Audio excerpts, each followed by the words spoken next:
Hello दोस्तों। झारखंड में आखिर कितने नगर निगम हैं, कितने नगर परिषद हैं, कितने पंचायत समिति हैं, इसको लेकर काफ़ी कन्फ्यूजन होता है। तो इस इकोनॉमिक सर्वे के डेटा से हमारा कन्फ्यूजन जो है दूर हो जाएगा।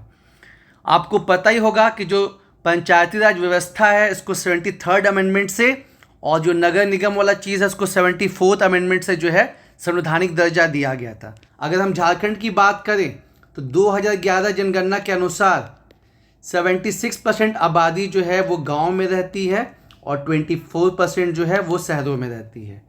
और अगर हम पंचायती राज का बात करें, झारखंड पंचायती राज अधिनियम, तो ये कब बना? 2001 में। और अगर नगर निगम का बात करें तो 2011 में। इतना बेसिक आपको पता होना चाहिए। और अभी तक झारखंड में पंचायत के 3 बार चुनाव हो चुके हैं। 2010 में पहली बार, 2015 में दूसरी बार और 2022 में तीसरी बार। अब अगर हम बात करें तो देखिए, आपको पता है 3 टियर सिस्टम में गांव के स्तर पे क्या होता है? ग्राम पंचायत, जिसके सदस्यों को और जिसके मतलब जो मुखिया होते हैं उनका सीधा लोग चुनाव करते हैं। और 4345 जो है यहाँ पे संख्या है ग्राम पंचायत की। और झारखंड में जो है ग्राम पंचायत डेवलपमेंट प्लान, मतलब जो ग्राम पंचायत है वो ग्राम सभा के सदस्यों से डिस्कशन करने के बाद जो है वो प्लान बनाता है।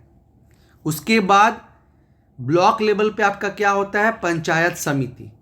पंचायत समिति का भी सदस्यों का डायरेक्ट चुनाव होता है और जो उसके अध्यक्ष होते हैं उसका चुनाव जो इसके सदस्य करते हैं, ठीक है। और इसके सेक्रेटरी कौन होते हैं? बीडीओ साहब। कितना है? 264।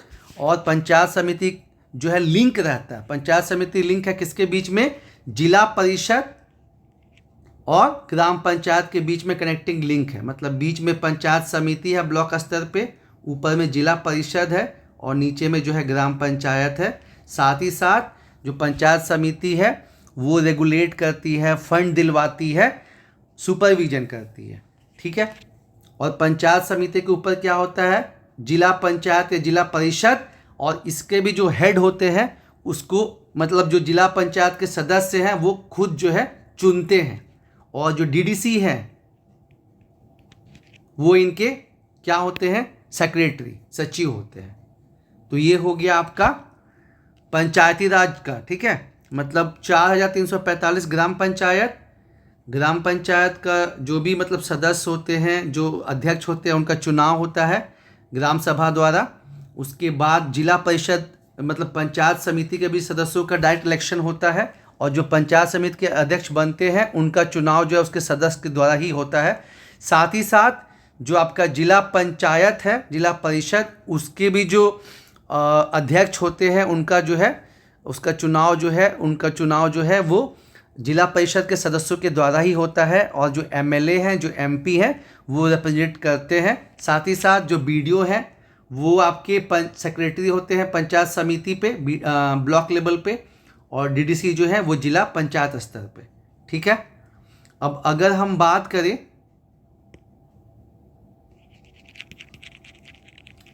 आपकी म्यूनसिपैलिटी की, तो ये अधिनियम आपका 2011 में बना। और इसमें जो है मेनली 3 टाइप का होता है। नगर पंचायत जो ट्रांजिशन फेज में है, मतलब वो अब अर्बन हो रहा है। फिर उसके ऊपर होता है नगर पंचायत के ऊपर म्यूनसिपैलिटी, और उसके भी ऊपर होता है म्यूनसिपल कॉरपोरेशन। साथ ही साथ अर्बन के लिए बहुत ज़रूरी है कि जनसंख्या घनत्व जो है वो ज़्यादा हो और 75% जो आबादी है वो गैर कृषि काम में जो है वो लगे हों, ठीक है। तो जहाँ पे आबादी जो है आपका 1 लाख तक है वहाँ पे क्या होता है? नगर पंचायत। सबसे नीचे टियर जो है वो नगर पंचायत होता है और इसकी संख्या कितनी है? 21। उसके बाद आपको मतलब अप टू 1 लाख से लेके जो है अप टू 1 लाख तक का हो गया आपका। 10,000 से लेके आपका 1 लाख तक हो गया आपका नगर पंचायत। और 1 लाख से आपको एटलीस्ट 5 लाख तक जो है आपका होता है म्यूनसिपैलिटी। तो वो आपका जो है नगर आपका हो गया। म्यूनसिपल काउंसिल भी इसको बोलते हैं, नगर परिषद, ठीक है। और आपका जो है म्यूनसिपल कॉरपोरेशन, नगर निगम, तो ये 5 लाख से ऊपर की आबादी पे जो है आपका म्यूनसिपल कॉरपोरेशन है। तो ये कितना, इसकी संख्या कितनी है, 12। फिर से एक बार बात करें कि 10,000 से लेके 1 लाख आबादी तक जो है आपका नगर पंचायत है, जिसकी संख्या कितनी है, 21 है। फिर 1 लाख से लेके आपका 5 लाख तक जो है आपका म्यूनसिपल काउंसिल भी इसको बोलते हैं, म्यूनसिपल काउंसिल नगर परिषद है, जिसकी संख्या 21 है। और जो आगे आपका म्यूनसिपल कॉरपोरेशन है और नगर निगम जिसको बोलते हैं, उसकी संख्या जो है वो 12 है। ठीक है। और ख़ास बात क्या है, म्यूनसिपल कॉरपोरेशन म्यूनसिपैलिटी दोनों में जो है 3 चीज़ आपका होता है, काउंसिल होता है, स्टैंडिंग कमेटी होता है, और फिर आपके मतलब हेड ऐसे करके मतलब बनता है।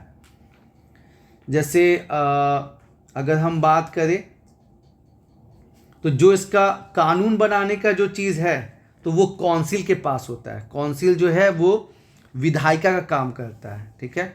उसके बाद जो है आपका जो स्टैंडिंग कमेटी है वो इसको इम्प्लीमेंट करता है, काम जो भी हुआ है मतलब जो भी प्लानिंग बना है काउंसिल के द्वारा उसको जो है इम्प्लीमेंट करता है।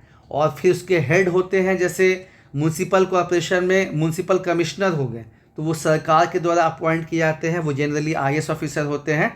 तो ये 3 टियर होता है। वैसे म्यूनसिपैलिटी की बात करें, म्यूनसिपल काउंसिल जो बोले नगर परिषद की, तो वहाँ पे 3 टियर सिस्टम रहता है। जो काउंसिल होता है वो विधायिका काम करता है, स्टैंडिंग कमेटी काम करवाता है, और उसके जो हेड होते हैं उसको सरकार के द्वारा अपॉइंट किया जाता है।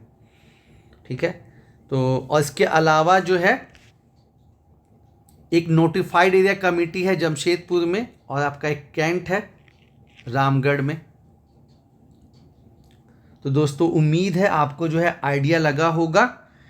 और एक और चीज़ काफ़ी न्यूज़ में जो रहती है वो ये है, ट्रिपल टेस्ट पूछा जा सकता है, क्योंकि अभी जो है तीसरी बार पंचायत का तो चुनाव हो चुका है, लेकिन नगर पालिका का चुनाव अभी नहीं हुआ है। और ये ट्रिपल टेस्ट 2022 से ही चर्चे में है कि जैसे SC ST अनुसूचित जनजाति, अनुसूचित जाति और जो महिलाएं हैं इनको आरक्षण मिलना कंपलसरी है, लेकिन जो OBC हैं तो इसमें जैसे है कि जिस जगह में पहले से ही OBC का मतलब रिप्रेजेंटेशन काफ़ी बढ़िया है, तो सुप्रीम कोर्ट का ये डिसीजन आया था कि जो OBC को आरक्षण देना है पहले वहाँ पे सर्वे करवाना है। ठीक है, कि OBC का वहाँ पे क्या पॉपुलेशन है, और फिर उसके अकॉर्डिंग जो है मतलब सीटों को वहाँ पे आरक्षित करना है।